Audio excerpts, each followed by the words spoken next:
ಪ್ರಕಾಶ್ ಅಂತ ಶಿಡ್ಲಘಟ್ಟ ತಾಲೂಕು ಅಧ್ಯಕ್ಷರು, ಕರ್ನಾಟಕ ರಾಜ್ಯ ರೈತ ಸಂಘ ಪುಟ್ಟಣ ಹೆಬ್ಬಾಳ. ಏನಿವತ್ತು ಚಿಕ್ಕಬಳ್ಳಾಪುರ ಆಗಿರ್ಬೋದು, ಜಿಲ್ಲೆಯ ಯಾವುದೇ ತಾಲೂಕಲ್ಲಾಗ್ಲಿ ಸಮಸ್ಯೆ ಪ್ರತಿಯೊಬ್ಬರಿಗೂ ಬರುವಂತಹದ್ದು ಆರೋಗ್ಯ ಸಮಸ್ಯೆ.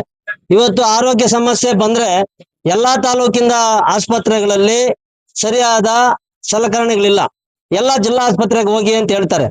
ನಾವು ಅಲ್ಲಿಂದ ಇಲ್ಲಿಗೆ ಆಂಬುಲೆನ್ಸ್ ಅಲ್ಲಿ ಬಂದ್ರೆ ಇಲ್ಲಿ ಆಪರೇಷನ್ ಮಾಡ್ಬೇಕಾದ್ರೆ 10,000, 20,000, 30,000 ಕಾಸು ಕೇಳ್ತಾರೆ.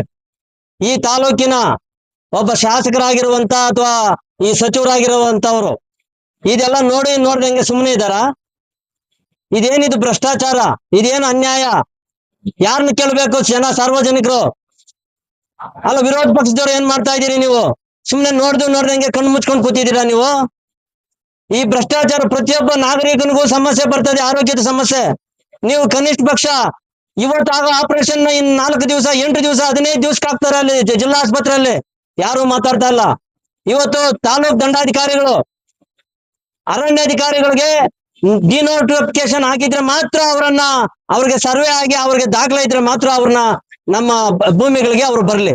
ಅದು ಬಿಟ್ಟು ಯಾವುದೋ ಹಿಂದೆ ಇದ್ದಂತ ಒಬ್ಬ ಜಿಲ್ಲಾಧಿಕಾರಿ ಗಿಡ ನಾಟಿ ಮಾಡ್ಕೊಳೋದಕ್ಕೊಂದು ಪರ್ಮಿಷನ್ ಕೊಟ್ಟಿರೋದನ್ನ, ಅದೇ ಅರಣ್ಯಾಧಿಕಾರಿಗಳ ಜಮೀನು ಸ್ವಂತ ಅಂತೇಳಿ ಇವತ್ತು ರೈತರನ್ನ 60-70 ವರ್ಷದಿಂದ ಉಳುಮೆ ಮಾಡ್ತಾರಂತ ರೈತರನ್ನ ಎಲ್ಲ 5-6 ತಾಲೂಕುಗಳಲ್ಲಿ ಕೂಡ ಒಕ್ಕಲೆಬ್ಬಿಸ್ತಾ ಇದ್ದಾರೆ. ಇದು ನೋಡ್ದಂಗೆ ಸರ್ಕಾರಗಳು ಕುಳಿತುಕೊಂಡಿವೆ. ಈ ತಾಲೂಕಾ ದಂಡಾಧಿಕಾರಿಗಳು, ಅರಣ್ಯಾಧಿಕಾರಿಗಳು ಜೊತೆಗೆ ಪೊಲೀಸ್ ಅಧಿಕಾರಿಗಳು ಜೊತೆ ಸೇರ್ಕೊಳ್ತಾರೆ ಇವತ್ತು ರೈತರನ್ನು ಒಕ್ಕಲೆಬ್ಬಿಸೋದಕ್ಕೆ. ಅವರ ಸಂಪೂರ್ಣ ದಾಖಲೆ ಬಂದು ಮೂಲ ಫಾರೆಸ್ಟ್ ಇಲಾಖೆದೇ ಆದ್ರೆ 60 ವರ್ಷಗಳಿಂದ ಏನ್ ಮಾಡ್ತಾ ಇದ್ರು ಇವರು? ಭೂಮಿ ಕಿತ್ಕೊಳ್ದಿರಾ ನಮ್ಮ ಭೂಮಿಯನ್ನ 60 ವರ್ಷದಿಂದ ಕೃಷಿ ಮಾಡಿ ಈ ದೇಶಕ್ಕೆ ಅನ್ನ ಕೊಡುವಂತ ರೈತನ್ನ ದಿನೇ 10 ಎಕರೆ, 20 ಎಕರೆ, 30 ಎಕರೆ ಹಂತವಾಗಿ ಒಕ್ಕಲೆಬ್ಬಿಸ್ತಾ ಇದ್ದಾರೆ. ಇದನ್ನ ಈ ತಾಲೂಕು ಆಡಳಿತ ಮಾಡ್ತಾ ಇರುವಂತ ರಾಜಕಾರಣಿಗಳಾಗಿರ್ಬೋದು, ಜಿಲ್ಲಾಧಿಕಾರಿಗಳಾಗಿರ್ಬೋದು, ಪ್ರತಿಯೊಂದು ತಾಲೂಕಿಗೂ ಹೋಗಿ ಜಿಲ್ಲಾಧಿಕಾರಿಗಳು ಈ ವಿಚಾರವಾಗಿ ಅವ್ರಿಗೆ ವಿರೋಧ ಮಾಡ್ಬೇಕು ಅರಣ್ಯಾಧಿಕಾರಿಗಳಿಗೆ. ಇಲ್ಲ ಅಂದ್ರೆ ಮುಂದಿನ ದಿನಗಳಲ್ಲಿ ಕರ್ನಾಟಕ ರಾಜ್ಯ ರೈತ ಸಂಘ ವಿರೋಧ ಮಾಡ್ತದೆ. ಬಂಧುಗಳು, ಇವತ್ತೇನ್ ನೀವೆಲ್ಲ ನೋಡ್ತಾ ಇದ್ದೀರಿ, ದಿನೇ ರಸಗೊಬ್ಬರಗಳು ಹೆಚ್ಚಾಗ್ತಾ ಇದೆ. ಇವತ್ತು ಕೀಟನಾಶಕಗಳ ಬೆಲೆ 25% ಒಂದು ತಿಂಗಳಿಂದ ಹೆಚ್ಚಾಗ್ತಾ ಇದೆ. ರೈತ ಉಳಿಯೋದೆಲ್ಲಿ? ರೈತ ಬದುಕೋದಾಗೆ? ಇವತ್ತು ಇನ್ನು IP ಶೆಡ್ಗಳಿಗೆ ಏನಾದ್ರು ಟಾಟಾ ಕಂಪ್ನಿಗೆ ಏನಾದ್ರು ಕೊಟ್ಬಿಡ್ತು ಅಂದ್ರೆ ಮೀಟರ್ಗಳನ್ನ ಅಳವಡಿಕೆ ಮಾಡಿದ್ರೆ ರೈತ ಉಳಿಯೋಕೆ ಆಗೋದಿಲ್ಲ. 1000 ಅಡಿಯಿಂದ ನೀರು ತೆಗಿಬೇಕಂದ್ರೆ ದಿನ 1,000 ರೂಪಾಯಿ ಕಟ್ಬೇಕಾಗ್ತದೆ ರೈತ. ಈ ದೇಶಕ್ಕೆ ಅನ್ನ ಕೊಡೋ ರೈತರು ಇವತ್ತು 40% ಇಳಿದಿರೋ ಕಾರಣ ಈ ರಾಜ್ಯ ಸರ್ಕಾರಗಳು, ಈ ಅಧಿಕಾರಿಗಳು ಕೊಡುವಂತ ಕಿರುಕುಳದಿಂದ ಇವತ್ತು ಈ ನೋವನ್ನು ಅನುಭವಿಸ್ತಾ ಇದೀವಿ. ಈ ಜಿಲ್ಲೆಯಲ್ಲಿರುವಂತ ನಮ್ಮ ಸಚಿವರಾಗಿರ್ಬೋದು, ಜಿಲ್ಲಾಧಿಕಾರಿಗಳಾಗಿರ್ಬೋದು, ಎಲ್ಲಾ ತಾಲೂಕ್ ದಂಡಾಧಿಕಾರಿಗಳು ರೈತರ ಪರವಾಗಿ ಕೆಲಸ ಮಾಡ್ಬೇಕು. ಸುಮ್ನೆ ಒಂದು ದಾಖಲೆಗೆ 6 ತಿಂಗಳು, ವರ್ಷ ತಿರುಗಬಾರ್ದು ಅಂತೇಳಿ ಇವತ್ತು ನಾವು ಈ ತಾಲೂಕದ ಕಚೇರಿಗೆ ಮುತ್ತಿಗೆ ಹಾಕಿ ಪ್ರತಿಭಟನೆಯನ್ನ ಮಾಡ್ತಾ ಇದ್ದೀವಿ. ತಾವೆಲ್ಲ ಇದಕ್ಕೆ ಸಪೋರ್ಟ್ ಕೊಡ್ತಾ ಇದ್ದೀವಿ. ಎಲ್ಲರಿಗೂ ನನ್ನ ಚಿಕ್ಕಬಳ್ಳಾಪುರ ಜಿಲ್ಲೆಯ ಎಲ್ಲಾ ರೈತ ಬಂಧುಗಳೇ, ಇವತ್ತು ಚಿಕ್ಕಬಳ್ಳಾಪುರ ತಾಲೂಕ್ ಕಚೇರಿ ಮುಂದೆ ಕರ್ನಾಟಕ ರಾಜ್ಯ ರೈತ ಸಂಘ ಪುಟ್ಟಣ ಹೆಬ್ಬಾಳ ಇವತ್ತು ಪ್ರತಿಭಟನೆಯನ್ನು ಹಮ್ಮಿಕೊಳ್ತಾ ಇದ್ದೀವಿ. ಕಾರಣ ಏನಂದ್ರೆ ಇಲ್ಲಿ ರೈತರಿಗೆ ಸುಖ ಸುಮ್ಮನೆ ತಿರುಗಾಡೋದು, ಲಂಚ ಪಡೋದು, 6 ತಿಂಗಳಾದ್ರೂ ಯಾವುದೇ ಕೆಲಸಗಳನ್ನು ಮಾಡ್ತಾ ಇರ್ತಕ್ಕಂಥದ್ದು, ಮತ್ತೆ ದುರಸ್ತಿ ಆಗದೆ ಇರ್ತಕ್ಕಂಥ ವಿಚಾರಗಳು, ರೈತರನ್ನ ಒಕ್ಕಲೆಬ್ಬಿಸಿ ಫಾರೆಸ್ಟ್ ಅಧಿಕಾರಿಗಳು ಇವತ್ತು ಜಮೀನನ್ನು ಕಿತ್ಕೊಳ್ಳಕ್ಕೆ ಮುಂದೆ ಬರ್ತಾ ಇರೋದು, ಮತ್ತೆ ಸಾಗುವಳಿ ಚೀಟಿಗಳು ಉಳ್ಳವ್ರಿಗೆ ಮಾತ್ರ ಕೊಡ್ತಾ ಇದ್ದಾರೆ, ರಾಜಕೀಯ ವ್ಯಕ್ತಿಗಳಿಗೆ, ಅವ್ರ ಹಿಂಬಾಲಕರಿಗೆ ಮಾತ್ರ ಕೊಡ್ತಾ ಇದ್ದಾರೆ, ಸಾಮಾನ್ಯ ರೈತರಿಗೆ ಕೊಡ್ತಾ ಇಲ್ಲ ಎಂಬತಕ್ಕಂತ ಒಂದು ವಿಚಾರಗಳನ್ನ ಇಟ್ಕೊಂಡು, ಅದೇ ರೀತಿಯಾಗಿ ವಿದ್ಯುತ್ ಖಾಸಗೀಕರಣ ಬೇಡ ಹಾಗೂ SIR ಬೇಡ ಅಂತೇಳಿ ಇವತ್ತು ನಾವು ಈ ಹೋರಾಟವನ್ನು ಹಮ್ಮಿಕೊಳ್ತಾ ಇದ್ದೀವಿ. ಈ ಜಿಲ್ಲೆಯ, ಈ ತಾಲೂಕಿನ ಜಲವತ್ತ ಸಮಸ್ಯೆಗಳ ಬಗ್ಗೆ ಇವತ್ತು ಹಾಸ್ಪಿಟ್ಲ್ಗಳೇ ಇರ್ಬೋದು, ಪ್ರತಿಯೊಂದು ವಿಚಾರದಲ್ಲೂ ಇವತ್ತು ಅಧಿಕಾರಿಗಳು ವಿಫಲರಾಗಿದ್ದಾರೆ.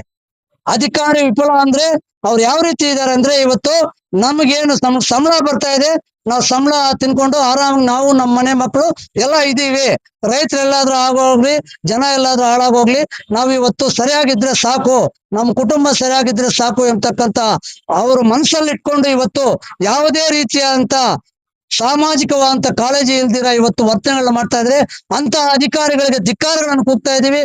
ಕೇವಲ ನಾವು ನಾಮಕಾವಸ್ಥೆಗೆ ಮಾತ್ರ ನೀವು ಇರೋಂಗಿದ್ರೆ ನಮ್ಮ ತಾಲೂಕ್ ಕಚೇರಿಯಲ್ಲಿ ಯಾರು ಇರಬೇಡಿ, ನಮ್ಗೆ ಕೆಲಸ ಮಾಡ್ತಕ್ಕಂತ ಅಧಿಕಾರಿಗಳು ಮಾತ್ರ ಬೇಕಿಲ್ಲಿ. ದುಡ್ಡು ಕೊಟ್ರೆ ಕೆಲಸ ಮಾಡ್ತೀವಿ ಅನ್ನೋಂಗಿದ್ರೆ ರೈತ ಸಂಘನೆ ಬಲವಾಗಿ ವಿರೋಧ ವ್ಯಕ್ತಪಡಿಸ್ತಾ ಇದೀವಿ. ಜನಸಾಮಾನ್ಯರನ್ನ ಯಾರನ್ನು ಕಾಯಿಸಬಾರ್ದು. ನೀವ್ ಯಾವುದೇ ಕಡೆ ವ್ಯಕ್ತಿ ಇರಲಿ, ಆ ವ್ಯಕ್ತಿಗೆ ನ್ಯಾಯ ಒದಗಿಸಬೇಕು ಎಂಬತಕ್ಕಂತ ಉದ್ದೇಶವನ್ನು ಇಟ್ಕೊಂಡು ಇವತ್ತು ನಾವು ಈ ಸಂಘಟನೆಯಲ್ಲಿ ಹೋರಾಟವನ್ನು ಮಾಡ್ತಾ ಇದ್ದೀವಿ. ಮುಖ್ಯವಾಗಿ ಖಾಸಗೀಕರಣ ವಿಚಾರದಲ್ಲಿ ವಿದ್ಯುತ್ ಅನ್ನ ಖಾಸಗೀಕರಣ ಟಾಟಾ ಕಂಪನಿಗೆ ಮಾಡಬಾರ್ದು. SIR ಬೇಡವೇ ಬೇಡ, ರದ್ದಾಗಬೇಕು. ಮತ್ತೆ ಈ ತಾಲೂಕಿನಲ್ಲಿ ರೈತರನ್ನ ಫಾರೆಸ್ಟ್ ಅಧಿಕಾರಿಗಳು ಒಗ್ಗಲೆಬ್ಬಿಸ್ತಾ ಇದ್ದಾರೆ, ಅದನ್ನ ತಕ್ಷಣ ತಡೆಯಬೇಕು. ಯಾರೋ 60-70 ವರ್ಷಗಳಿಂದ ರೈತರು ಇವತ್ತು ಉಳುಮೆ ಮಾಡ್ತಾ ಇರ್ತಕ್ಕಂತ ವಿಚಾರಗಳಲ್ಲಿ ಇವತ್ತು ಫಾರೆಸ್ಟ್ ಅಧಿಕಾರಿಗಳು ಇಷ್ಟು ದಿವಸ ಎಲ್ಲೋಗಿದ್ರು, ಅವರು ಇಷ್ಟು ವರ್ಷದಿಂದ ಏನ್ ಮಾಡ್ತಾ ಇದ್ರು, ಇವತ್ತು ನಮ್ಮ ರೈತರನ್ನ ಒಗ್ಗಲೆಬ್ಬಿಸ್ತಾ ಇದ್ದಾರೆ ಅಂದ್ರೆ ಆ ರೈತರ ಇವತ್ತು ಯಾರು ಹೊಣೆಗಾರಿಕೆ, ತಹಸೀಲ್ದಾರ್, AC, DC ಅವರು 60-70 ವರ್ಷಗಳಿಂದ ಉಳುಮೆ ಮಾಡ್ತಾ ಇರ್ತಕ್ಕಂಥವ್ರಿಗೆ ನೀವ್ ಯಾಕೆ ಪಾನಿ ಪಟ್ಟ ಕೊಡ್ತಾ ಇಲ್ಲ? ಅದನ್ನ ಯಾಕೆ ಹಂಗೆ ಇಟ್ಕೊಂಡಿದೀರಾ?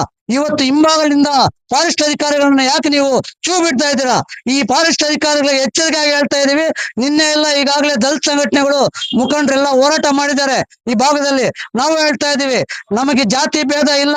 ಉಳುಮೆ ಮಾಡ್ತಕ್ಕಂತ ರೈತ ಒಬ್ಬನೇ ಯಾವರೇ ಇರ್ಲಿ, ಯಾರೇ ಉಳುಮೆ ಮಾಡ್ತಾ ಇರ್ಲಿ, ನೇಗಲಿ ಹೋಗಿ ಯಾರೇ ಇದ್ರು ನಾವು ಬೆಂಬಲವಾಗಿ ನಿಂತ್ಕೊಳ್ತೀವಿ. ಅಂತ ರೈತರ ಪರವಾಗಿ ನಿಂತೀವಿ. ಫಾರೆಸ್ಟ್ ಅಧಿಕಾರಿಗೆ ಎಚ್ಚರಿಕೆ ಕೊಡ್ತಾ ಇದೀವಿ. ನೀವೇನಾದ್ರೂ ಸುಖ ಸುಮ್ಮನೆ ಈಗಾಗಲೇ ಶಿಡ್ಲಘಟ್ಟದಲ್ಲಿ ಕೊಟ್ಟಿದ್ದೀರಾ, ದಿಬ್ಬೂರಹಳ್ಳಿಯಲ್ಲಿ ಕೊಡ್ತಾ ಇದ್ದೀರಾ, ಚಿಂತಾಮಣಿಯಲ್ಲಿ ಕೊಡ್ತಾ ಇದ್ದೀರಾ, ಚಿಕ್ಕಬಳ್ಳಾಪುರದಲ್ಲಿ ಕೊಡ್ತಾ ಇದ್ದೀರಾ. ನಿಮ್ಗೆ ಹೇಳ್ತಾ ಇದೀವಿ, ಸ್ಪಷ್ಟವಾಗಿ ನಿಮ್ ಪಾಣಿ ಮುಟೇಶನ್ ಸ್ಕೆಚ್ ಏನಾದ್ರು ನಿಮ್ಮ ಅಧೀನದಲ್ಲಿದ್ರೆ ಮಾತ್ರ ನೀವು ಬನ್ನಿ, ಕಾನೂನಾತ್ಮಕವಾಗಿ ಹೋರಾಟ ಮಾಡಿ.